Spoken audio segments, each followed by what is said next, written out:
From the moment humans first gazed upon the night sky, we've been driven by an insatiable curiosity to comprehend the universe and our place within it. This quest for understanding has manifested in two interconnected disciplines, philosophy and science. Like partners in a cosmic dance, they twirl and intertwine, each shaping the other through the ages. Philosophy, the love of wisdom, provides the framework for our most fundamental questions. What is reality?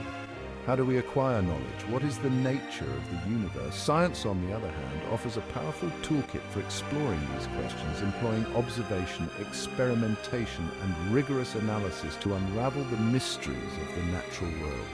This intricate relationship between philosophy and science dates back to antiquity and continues to shape our understanding of the cosmos today. From the ancient Greeks, who first dared to explain the world without resorting to myths, to modern physicists grappling with the mind-bending implications of quantum mechanics, the dialogue between these two fields has been a constant source of intellectual ferment and groundbreaking discovery. Join me now on a journey through time as we trace the evolution of this fascinating partnership, exploring the profound ways in which philosophy and science have illuminated our path toward a deeper comprehension of ourselves and the universe we inhabit. Our odyssey begins in ancient Greece, the cradle of Western civilization, where the seeds of both philosophy and science were sown. Prior to this era, explanations for natural phenomena were often attributed to the whims of gods and monsters. But a new breed of thinkers emerged, individuals who dared to challenge these mythological narratives and sought explanations grounded in reason and observation. These pioneers, the pre-Socratic philosophers like Thales, Anaximander, and Anaximenes, are often hailed as the first natural philosophers. They shifted the focus from supernatural explanations to the search for natural causes, seeking to identify fundamental elements or principles that governed the cosmos. Thales, for example, famously proposed that water was the fundamental substance of all matter, while Anaximander posited a more abstract principle he called the apeiron, an undefined, boundless entity from which all things arose.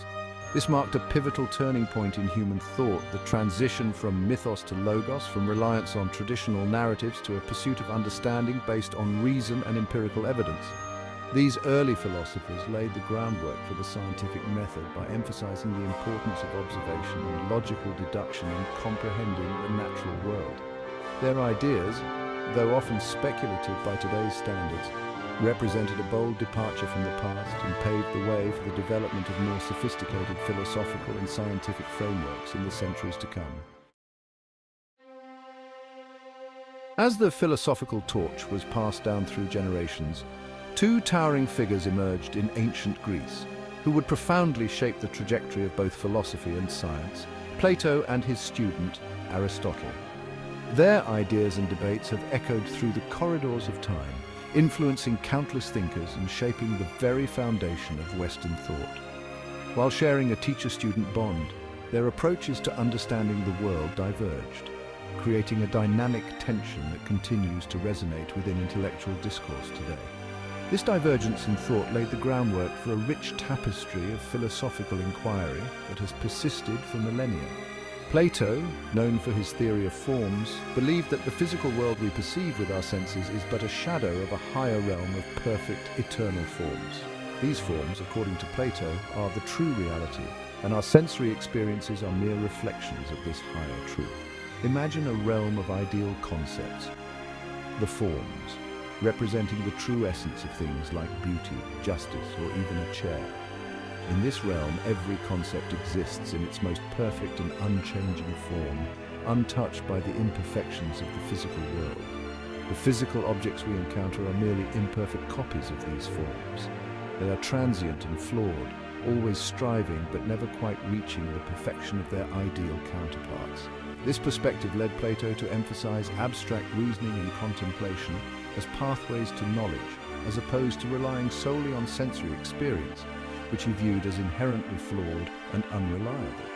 For Plato, true understanding came from intellectual insight and the contemplation of these eternal forms. Aristotle, in contrast, grounded his philosophy firmly in the empirical world.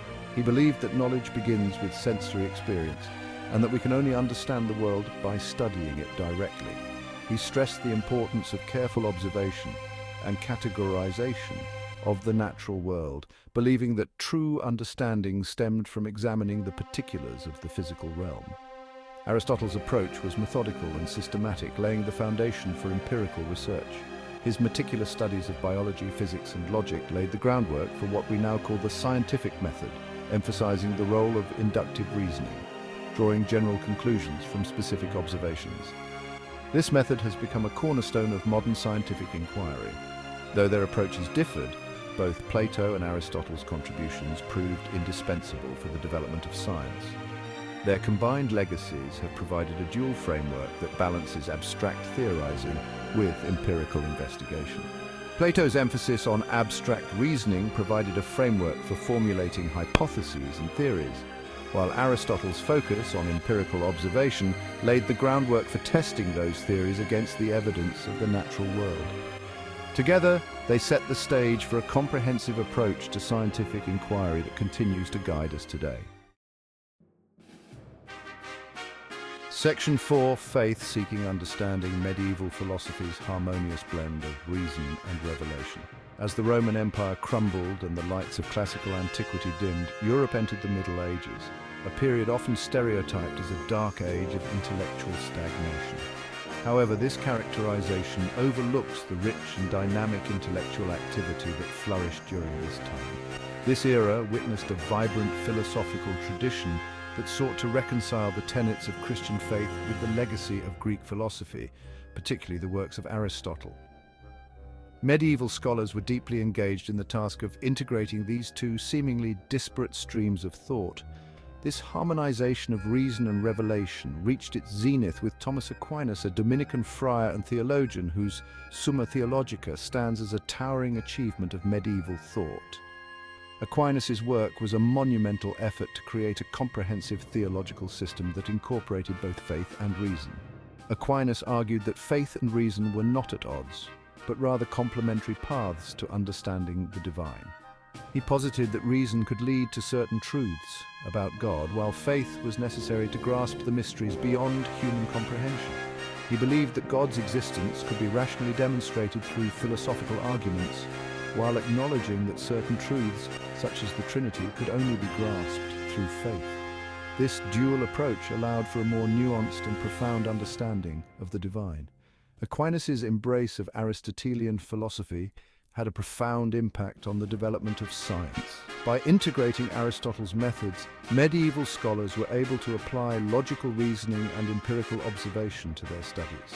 Aristotle's emphasis on empirical observation and logical reasoning found fertile ground within the burgeoning universities of medieval Europe, fostering a spirit of inquiry that laid the groundwork for the scientific revolution to come.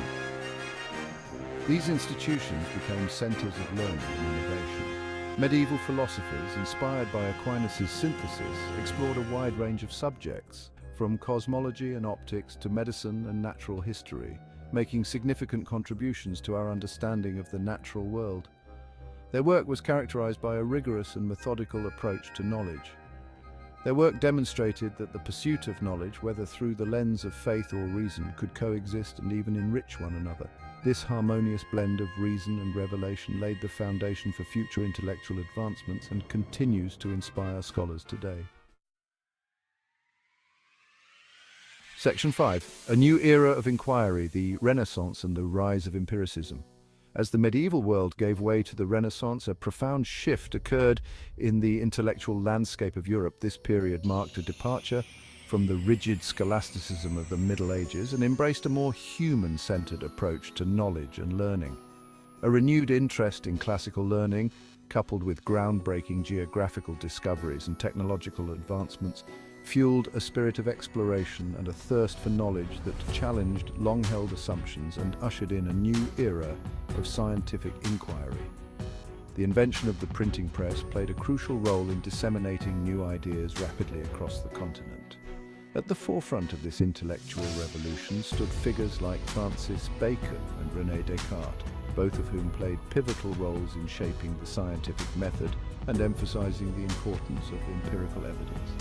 Their contributions laid the foundation for modern scientific practices. Bacon, often hailed as the father of empiricism, championed the inductive method, advocating for a systematic approach to observation, experimentation, and the collection of data to draw general conclusions about the natural world. His insistence on empirical evidence over speculative reasoning marked a significant departure from previous methodologies. His work laid the groundwork for the scientific revolution by emphasizing the importance of testing hypotheses against empirical data, rather than relying solely on reason or tradition. Bacon's writings inspired generations of scientists to adopt a more rigorous and methodical approach to their inquiries. Descartes, a French philosopher and mathematician, took a different but equally influential approach. His method of doubt and emphasis on rationalism provided a counterbalance to Bacon's empiricism. He sought to establish a foundation for knowledge based on absolute certainty, famously declaring, "Cogito ergo sum," I think therefore I am. This statement underscored the importance of the thinking self as the starting point for all knowledge. Descartes believed that by doubting everything that could be doubted, he could arrive at an undeniable truth, the existence of his own thinking mind.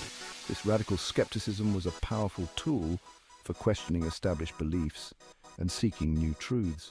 From this foundation, he employed deductive reasoning to build a system of knowledge based on clear and distinct ideas. Descartes' method of systematic doubt and logical deduction influenced many areas of thought, including mathematics and philosophy. While Bacon championed inductive reasoning and Descartes emphasized deductive logic, both thinkers contributed significantly to the scientific revolution by shifting the focus away from blind adherence to ancient authorities and towards a more empirical and skeptical approach to understanding the natural world. Their differing methodologies highlighted the importance of both empirical evidence and rational thought in the pursuit of knowledge. Their ideas paved the way for the development of modern science, with its emphasis on observation, experimentation, and the constant testing and refinement of theories. The legacy of Bacon and Descartes continues to influence scientific inquiry and the way we understand the world today.